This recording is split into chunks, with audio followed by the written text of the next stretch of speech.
Good morning, everybody, and welcome to the greatest thing that's ever happened. It's called Coffee with Scott Adams. It hasn't even happened yet. It's already the greatest thing that's ever happened. And would you like to participate in one of the greatest things that's ever happened? Of course you would. And all you'd need would be a cup or a mug or glasses, a tankard, chalice, a stein, a canteen, jug or flask, a vessel of any kind. Are we having trouble with sound on? Yes, we are. Let's fix this. Boom. Boom. I'll bet the sound is better now, isn't it? I should plug things in every now and then. All right, unplug back in, so we should be good. But if you, I'm going to have to do it again. Going to have to do it again. Thanks, Paul, by the way. All you need is a cup of mug, glass, a tankard, chalice, stein, canteen, jug, glass, vessel of any kind. Fill it with your favorite liquid. I like coffee. And join me now for the unparalleled pleasure. The dopamine hit of the day. Sorry, I was distracted by a meme on locals. It's called the simultaneous sip, and it happens now. Go. Oh, yeah. That's good stuff. You know, every now and then I use my iPad that I use for YouTube. I use it to watch a show, and I have to unplug the connection to do it. And I tell myself when I do it, you know what? I'll tell you one thing I'm not going to forget. I'm not going to forget to plug in this cable, because I'm going to see a cable sitting right in front of me that's not attached to anything. And how could you look at a cable right in front of you that's not attached to anything and say, I better not do anything? Well, that happened to me today. All right, big news. The federal government's starting some kind of wildfire mitigation commission. And they're looking for experts to tell them what to do, because they don't know how to mitigate wildfires. This doesn't seem like a big thing to you, but if you live in California, it's a pretty big thing. We actually have what I call the smoke season. You know, we used to have 2 seasons in California. There used to be the rain season and then the not rain season, and that was basically it. You know, one was a little colder and a little rainy, but otherwise everything was about the same. But now in the summer, for like a 2 or 3 month period, you can't go outside. It's just so smoky from all the wildfires. So it's a big deal. I hope they get this right. I always had the idea of sending all the homeless people to live in the forest. You know, give them actual shelter and bathrooms and, you know, some things they need. But let the homeless people clean up the forest, you know, to remove the brush. They just go out there every day, remove some brush. Except, you know, I thought this would be a brilliant idea. They need a place to stay, ideally not in a, you know, apartment building where other people would be concerned about their drug use or whatever. Let them live in the forest and do foresty things and just do something useful. It actually sounds like an idyllic life, doesn't it? Live in the forest, do drugs, and just clean up some brush once in a while. Well, here's the surprising story, and I'd been waiting to hear about this. So we've got all this violence in Ukraine, you know, Russia's invasion. And were you wondering the same thing I was wondering, which is, what does Pope Francis think about the violence? Because just the other day I was thinking to myself, I wonder if the Pope is in favor of violence in this case. You know, he's fairly consistent against violence, but I was wondering, I wonder if he'd make an exception and be in favor of violence for once. But no, it turns out he made a statement, and the Pope is opposed to violence in Ukraine. So you can stop wondering. The Pope has made a firm statement, and I guess he's remaining consistent. So he's against violence. 25 years ago, I did a joke about permanent news, probably 30 years ago, about permanent news. And the joke was that the permanent news was that the Pope has announced he's opposed to the violence. It's just every time, hey, the Pope, he's still opposed to violence. Well, I think it's good that he reminds us that. Speaking of fake news, there There was a lot of concern yesterday that Iran had allegedly sent some cruise missiles into some American consulate or some kind of American facility in Erbil in Iraq. And that maybe it was payback for something, that somebody got killed or something. And today the State Department issued a statement that said there's no damage or casualties at any U.S. government facility in Erbil.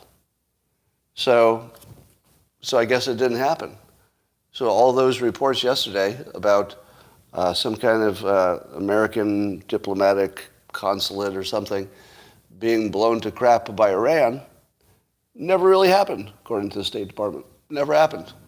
Oh, wait a minute. Let me see the specificity of this statement. Let me read it again. No damage or casualties at any U.S. government facility. U.S. government facility. What would U.S. government facility mean in Iraq? Would that mean that the U.S. government owned the real estate? What if we rent? Yeah, what if it's in Iraq and we lease it? What if we're leasing the land? Would that be a case of U.S. government facility? Or would that be an Iraqi facility that is temporarily housing some Americans doing things? Well, I don't know. But as Mike Sinovich pointed out to this statement, at this point you just have to shake your head and laugh because you can't believe anything. Anything. I don't know. Did something get blown up? Maybe. Was it something we owned? I don't know. Is it something we leased? Maybe. Did any Americans actually get hurt? Who knows? Would we know? Maybe. Maybe we wouldn't. So another situation of who knows what happened. Well, have you noticed this? That we have completely stopped caring about topics and we only care about people. For example, Glenn Greenwald is trending, not because of his opinion. It's because he has the opinion. That's the news. The news is not what his opinion is. The news is, well, is he defending Russia? No, let's not worry about him and his personality or what he has or has not done in the past. Is his opinion valid? Because if you're calling him an apologist, or anybody else, you're probably experiencing cognitive dissonance. And I think apologist is the new tell for cognitive dissonance. Because when you're calling somebody an apologist, it allows you to completely ignore your argument or your point. You just dismiss the person as well. Why would we even listen to those arguments? That person's an apologist. An apologist. An apologist for Putin. So it's my view that anybody who uses the word apologist as a description for someone else is experiencing cognitive dissonance, and that you should ignore them completely. Here are some other examples of the personality being more important than the fact. So we're arguing over Glenn Greenwald, not because of his opinion, but because of him. Same thing with Jimmy Dore. I'm seeing a bunch of criticism about Jimmy Dore on the internet. You can read a lot of criticism about Jimmy Dore, but you know what you won't see? The reason. The reason. What part of his opinion did he get wrong? No, he's just an apologist. That's what the critics are saying. Oh, no, he's just pro-Putin. He's just an apologist. To which I say, can you give me an example? Would I have the same opinion? If you told me what he said, would I say that's apologia or whatever you want to say? Or is that just a fact? If Jimmy Dore said, and I don't know if he did, but suppose he said that there are some neo-Nazis on the Ukraine side, would that be an apologist for Putin? Or would that just be an accurate fact? One of many, certainly not the fact that makes the decision, but one of many. Here's some more. When we talk about Tucker Carlson, Joe Rogan, or Bill Gates, Are we ever talking about their opinions? Not exactly, right? We're talking about them. Your opinion about Bill Gates' opinions is only about Bill Gates. It's not even about what he says. I mean, we imagine it's about what he says, but it's not. It's entirely about Bill Gates, how you feel about him.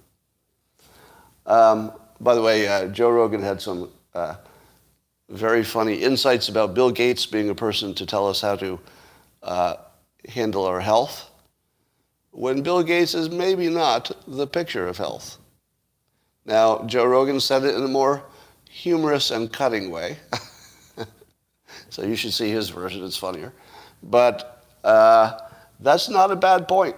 You got to wonder why somebody who's lecturing you about health is in bad health.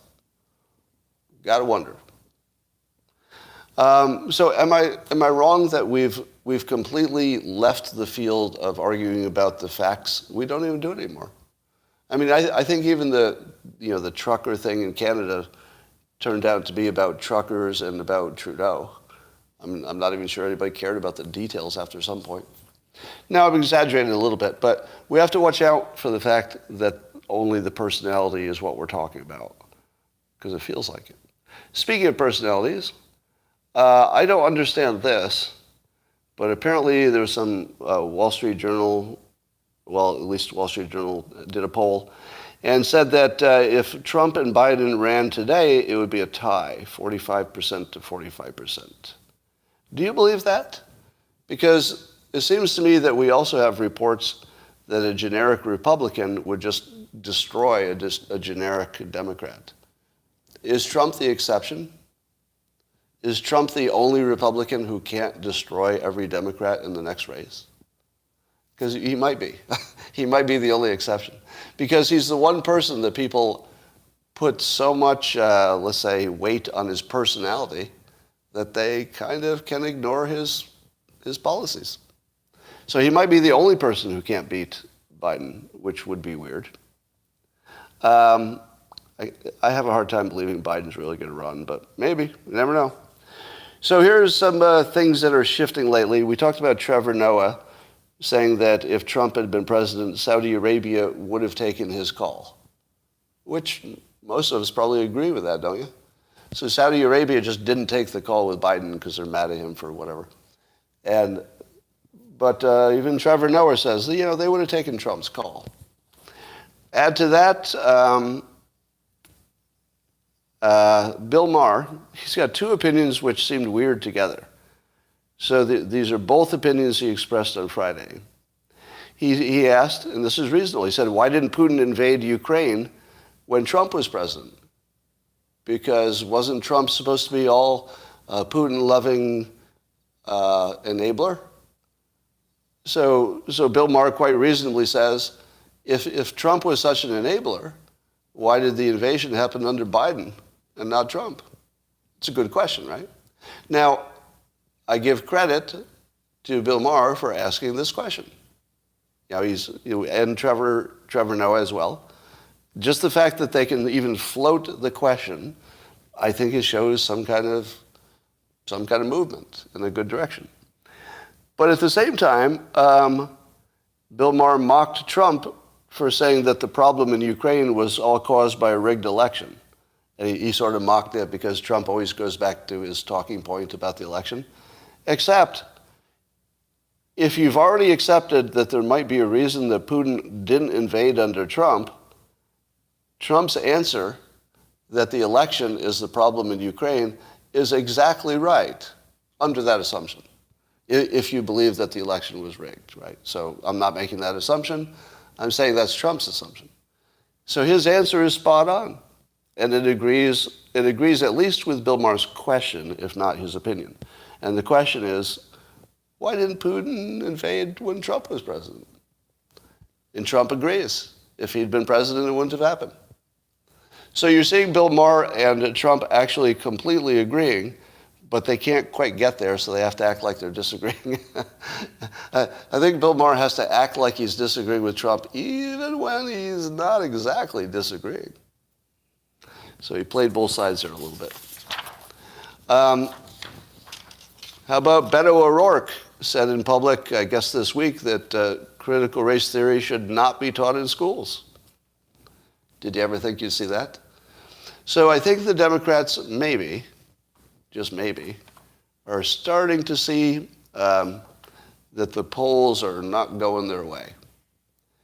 Do you think those three things are forming a pattern or no?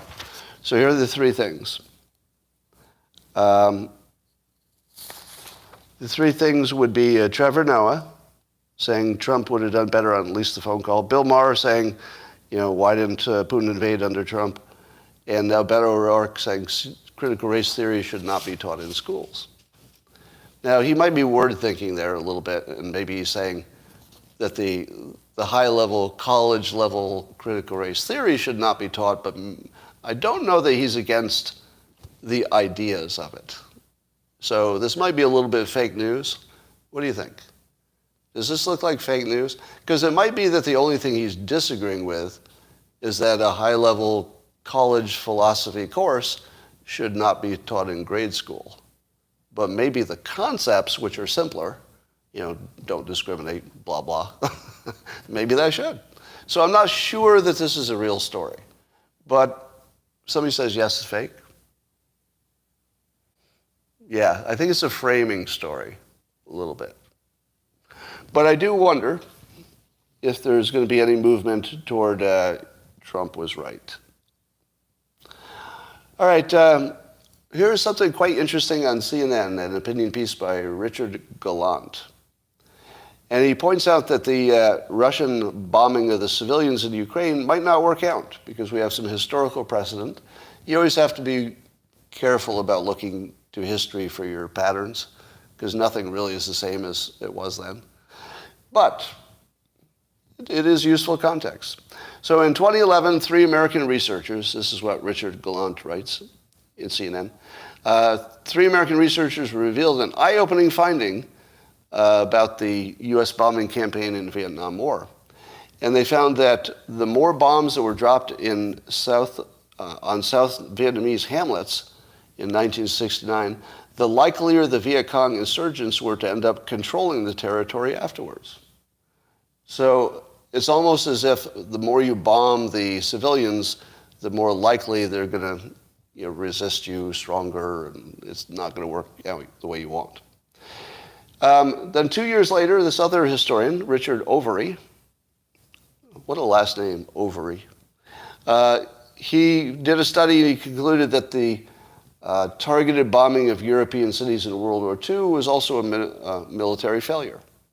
So there are 2 examples in which bombing civilians in modern, I guess that would be modern times if you count World War II, worked the opposite of it, the way it was supposed to. Now, I'm not sure that we should believe either of those studies. Would you believe a study like this? Because when I saw this first one about Vietnam, it said, they bombed these hamlets and they were more likely to become Viet Cong strongholds. Isn't that the reason they were bombing them? Don't they have cause and effect backwards? Why would you bomb something that was irrelevant?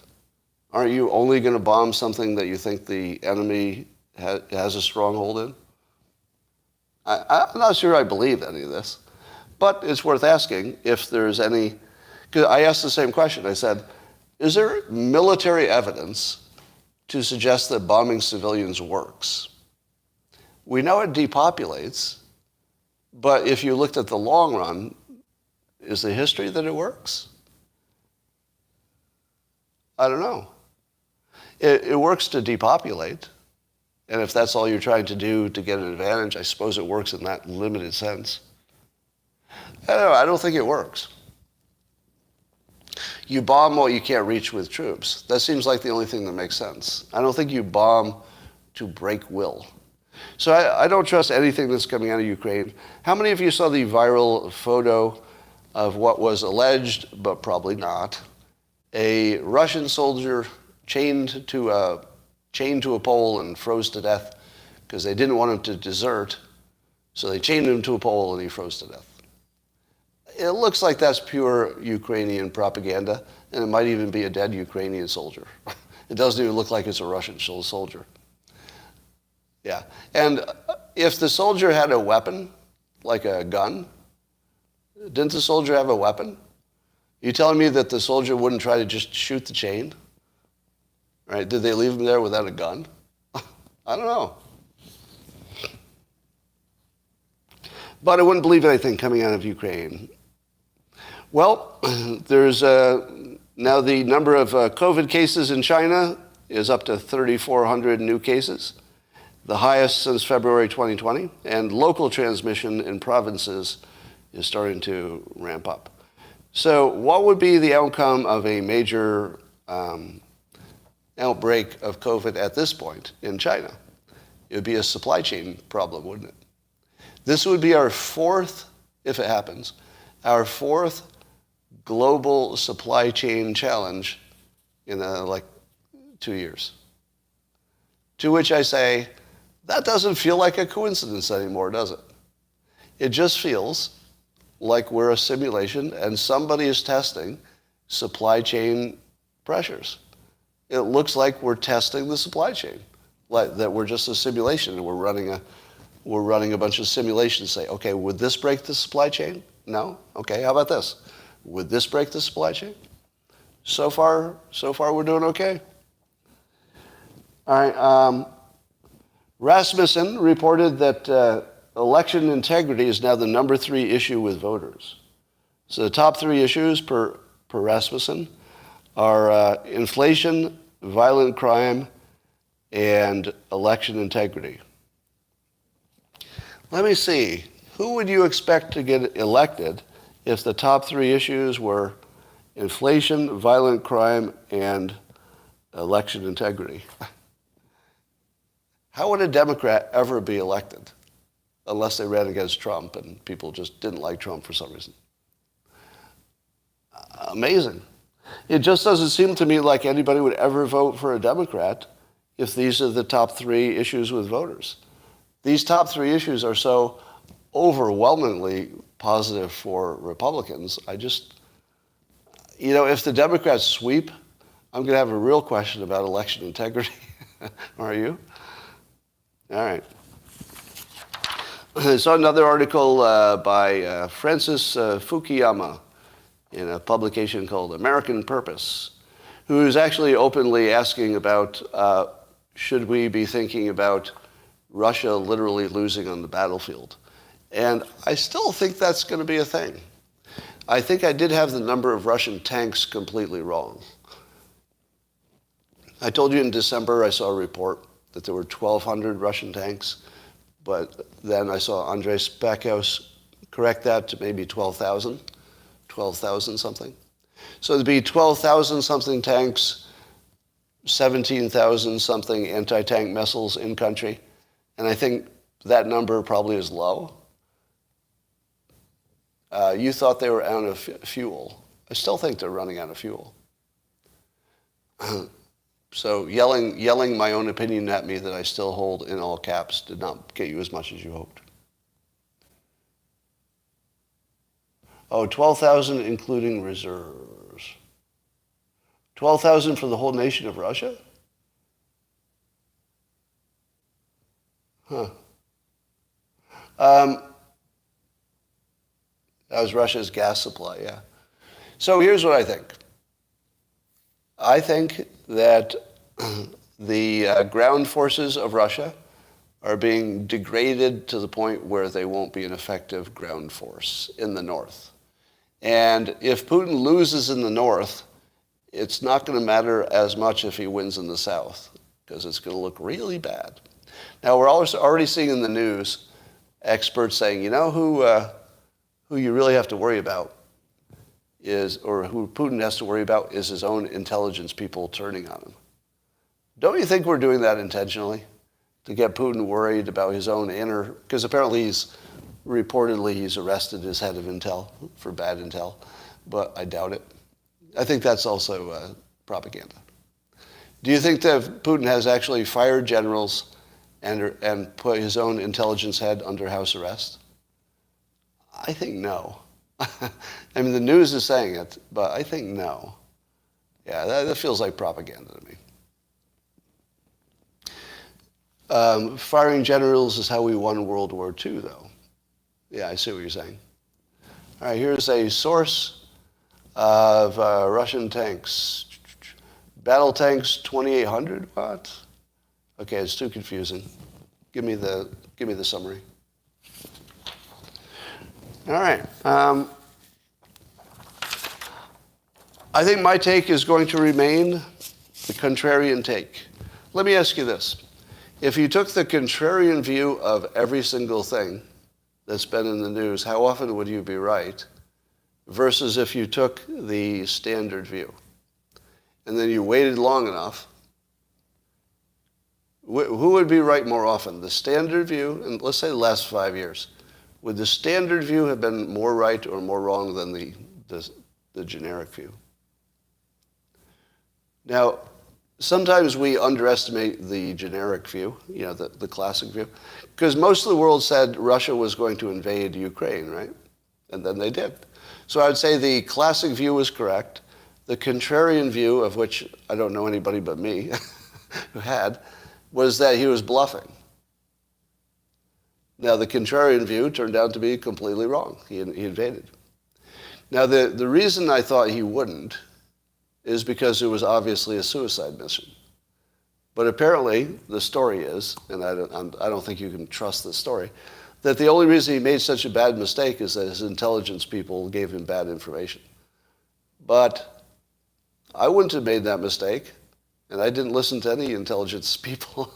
I just said, it's 2022, and Ukraine is going to be armed with all the modern equipment NATO can give it. It's probably a bad idea to attack. That was my opinion. I didn't need any deep dive to come up with that. And indeed, it's looking like a pretty bad idea. Oh, Greenwald and Matt Taibbi said he wouldn't? They both said that? I wonder if they were using the same logic, which is it's obviously a stupid idea. But he did it. Now, if he pulls it off, then I suppose it looks brilliant in hindsight. But at the moment, it's looking like a terrible thing. The U.S. and NATO manipulated this whole thing. Yeah, there's a lot we don't know about this Ukraine situation, if you know what I mean. Number one, we don't know what Ukraine has been used for by people in the United States and the government. I feel as if we've been using Ukraine for a number of illicit things, and maybe we'll never know what they were. I also think that it's not crazy to think that Russia was lured into the attack intentionally. That's not crazy. Or at least that it was one possibility that we didn't hate. In other words, we weren't trying to stop it from happening because we thought, well, if he does attack, it's going to be bad for Russia, and maybe somebody thought that was a good idea. Yeah, and the question is, why has the State Department always been so interested in Ukraine? Why is Ukraine, this poor little country, so important to America? It's not obvious, is it? Like there's something going on there that we don't know about. Yeah, it looks like somebody wanted a war. It does look like that. Is it just oil and gas? I don't know. All right, here's a question for you. Let's say 30% of the world's wheat disappeared. What would happen? Would poor people starve because rich people pay more for the wheat, so there's none available? Or would the rich people stop eating bread? Which would happen?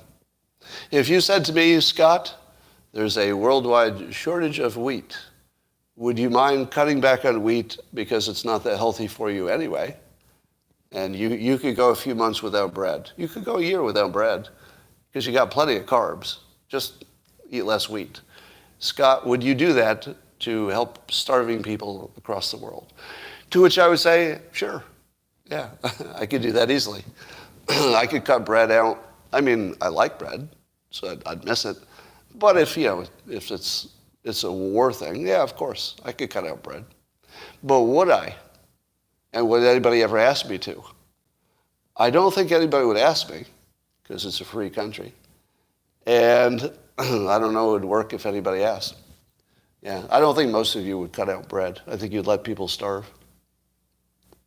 Switch to corn and rice. So, yes, grow your own bread, damn it. Donnie says he lost 50 pounds by cutting out wheat. That's pretty much my weight loss technique. I have 2 weight loss techniques. Zelensky started a TV show about a school teacher who becomes president of the Ukraine. The owner of the TV network financed his real-life election campaign.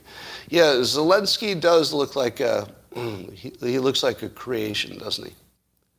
Because he is. So, you know, two presidents who were both came out of reality TV, or this one not reality TV.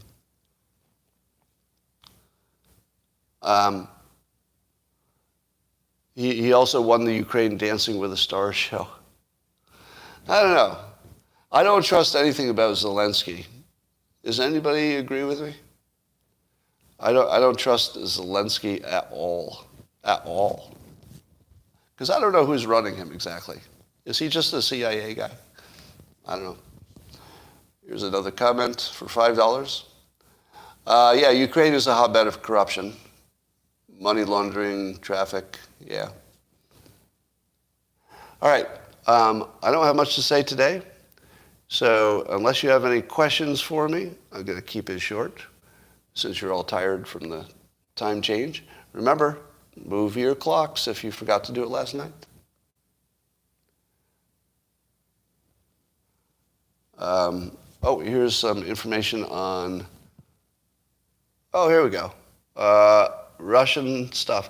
So Russia has in the active forces 2,800 battle tanks, but in the reserves over 16,000. Huh. But then they have lots of infantry and armored personnel carriers. So they've got 18,000 armored personnel carriers if you count the reserves. So if you've got 17,000 Stingers and 18,000 troop carriers, it seems like you could get rid of a lot of troops per anti-tank weapon.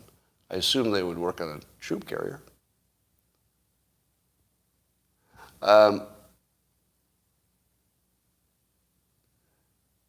When will Xi go full Putin? I don't know. I don't feel like China would make this mistake. China is just more conservative in a good way that works for them. People keep forgetting artillery. The trouble is, artillery isn't going to let you conquer and keep something. My next book, still working on it. Yeah, I don't think China is going to sacrifice itself for Russia, for sure. That's not going to happen. All right. I believe I've said everything that's useful to say, and now I'm just riffing.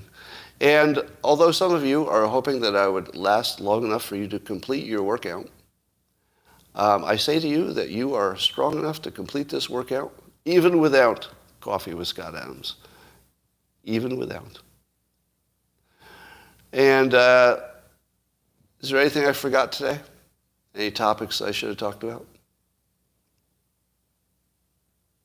Somebody wants a daylight savings time sip, and I think that is called for. Daylight savings time, well, at least in the United States, daylight savings time sip. Because I don't know about you, but I'm a little underslept today. Go. Ah, yeah. Yeah, that's good. Well, I think you would agree that this is the best thing that's ever happened to you in the history of your life. And we don't serve peanuts on this flight? Okay, I got it. Bill Maher on Ben Shapiro's show, is that going to happen? Or are you just saying you wish it would happen? Trump on Rogan, that doesn't seem to be confirmed, does it? I saw that Trump cleverly was praising Joe Rogan.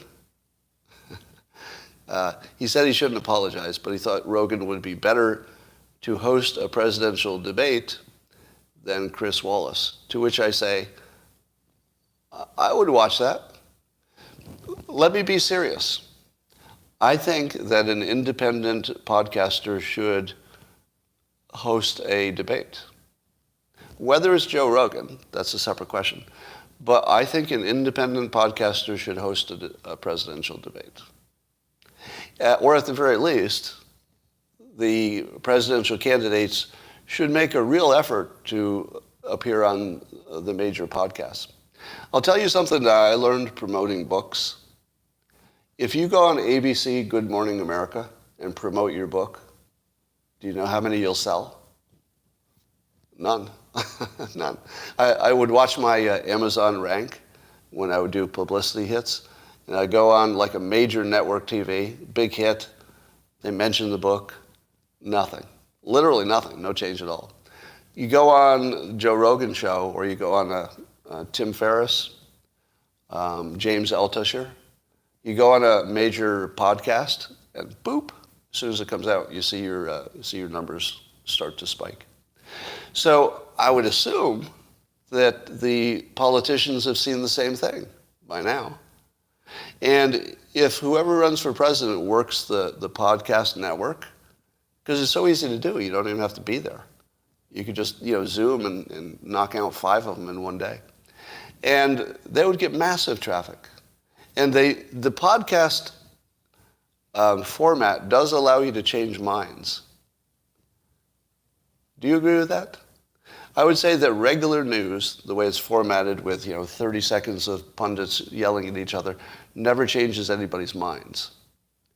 But I do believe that a conversation between a candidate and a smart podcaster, an independent, would actually change minds. I think some people would watch the program and say, I hadn't thought about it that way. And it has something to do with who listens to podcasts versus who watches network TV, right? The people who go to an independent podcast, they're actually looking to have their opinion changed. Do you think that's too far? I would say the people who watch network news are looking for a confirmation of their opinion.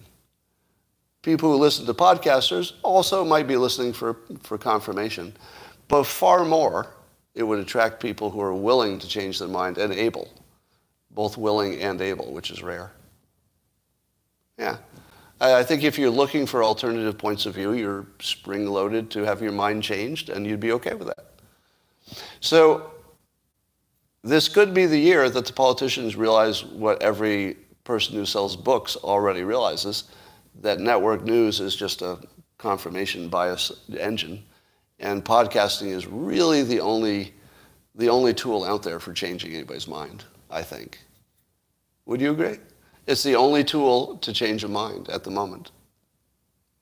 Is there anybody let's test it out. Is there anybody watching this on YouTube or locals who have had their mind changed on anything, on any topic, by watching this podcast? Now, watch the comments. All right, on locals, it's just a stream of yeses. On YouTube, also some yeses. Talking about podcasts specifically, and live streams, same thing. Right? Look at all the yeses. Now, I assume that people who are not answering are probably no's, so I'm not saying that it's a majority yes. But how many people would answer that yes for watching CNN? How many people watch CNN and say, yeah, CNN changed my mind. I used to be pro this, but now I'm anti that? I'll bet not. I'll bet not. Because they're really careful about keeping their topics what their audience already thinks. They're not trying to change their minds. So have I made my case? I think I have, right? You saw in the comments themselves that podcasts do change opinions. And I don't think it's some magic that I bring to the podcast. I think that, I think if Tim Pool asked his audience, they would say the same thing. Do you think? Joe Rogan? I'll bet his audience would say the same thing. Now, I try harder to change minds than they do.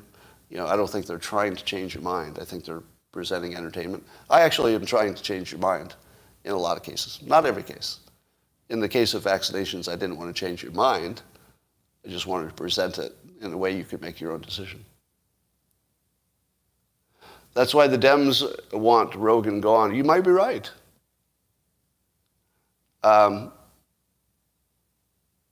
yeah, and it has something to do with being able to explain something in detail and have some back and forth that this model allows for. All right. Now, how many of you would like to see me moderate a presidential debate? Serious question. Because I could probably do it. I could probably pull it off. You know, if it's on Zoom. If it's just on Zoom, I could probably do it. Well, I think people are answering from the entertainment perspective. I feel like I could do the best job. All right, let me back up before I say this.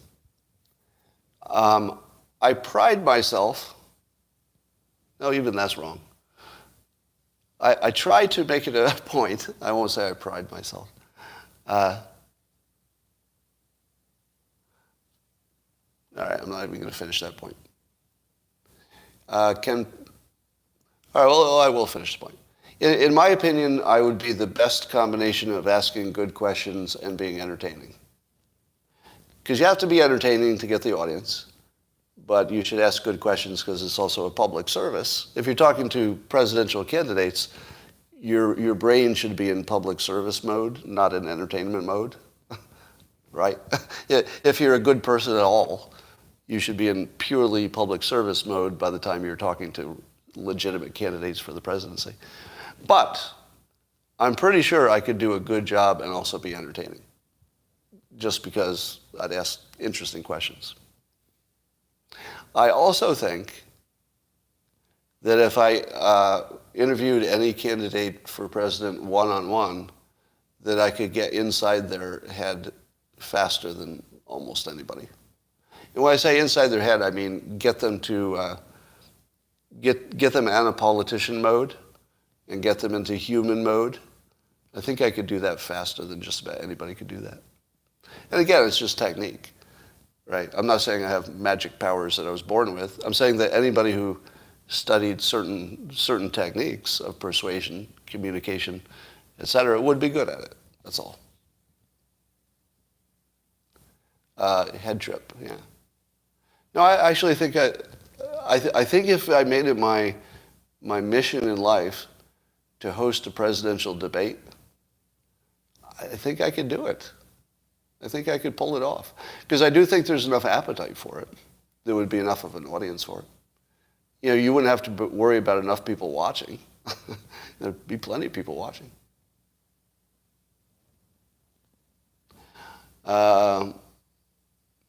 Jordan Peterson too, you say. Good luck convincing the candidates. Well, do you think I could convince Trump? Who thinks I couldn't convince Trump to do a podcast with me? I could convince Trump. It'd be great for him. Because what I would do for both candidates is let them show them in their best light. I would be challenging, but I would also let them, really show themselves in their best light. That's the point of it, really. I'd be tough, but I'm not trying to destroy anybody. So, do you think Trump could let's say, thrive in that environment? Of course he could. Of course he could. And Trump knows me because he met me, so he would know. He'd have a sense of me. I don't think he'd be afraid of anything bad happening. Now, whether the Democrat candidate would do it, who do you think the Democrat candidate's going to be, by the way? Give me your best bet. Democrat candidate for president. I don't think Hillary. Don't think Beto. I don't think Kamala. Not Michelle. Klobuchar, Buttigieg. I don't know.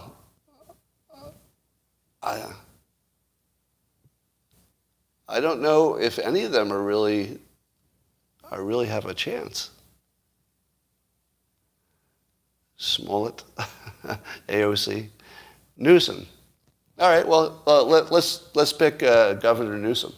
Would Governor Newsom agree to a debate that I moderated?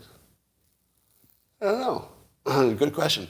I'm a Californian, so maybe I'd have like a little bit of edge. You know, so here's the thing. I would not agree to host a presidential debate unless I was dead serious about giving them both, equal treatment. Like, I'd have to be dead serious about that. But, of course, people would assume I didn't after they watched it, because that's the way it works. But I'd be serious about it, whether I pulled it off or not. All right. Why do I think Michelle Obama is a no? I don't think anybody's ready to elect somebody who doesn't have actual government service. Because remember when people were saying the same thing about Hillary Clinton? They said that before she was a senator or before she was Secretary of State. She had to go through the work to become a presidential candidate.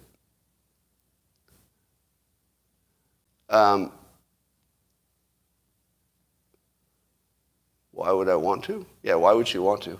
It's a good question. I think it would be all bad for the Obamas if Michelle ran. I can't see it happening. Biden again? I don't know. All right, that's all for now, YouTube, and I'll talk to you tomorrow.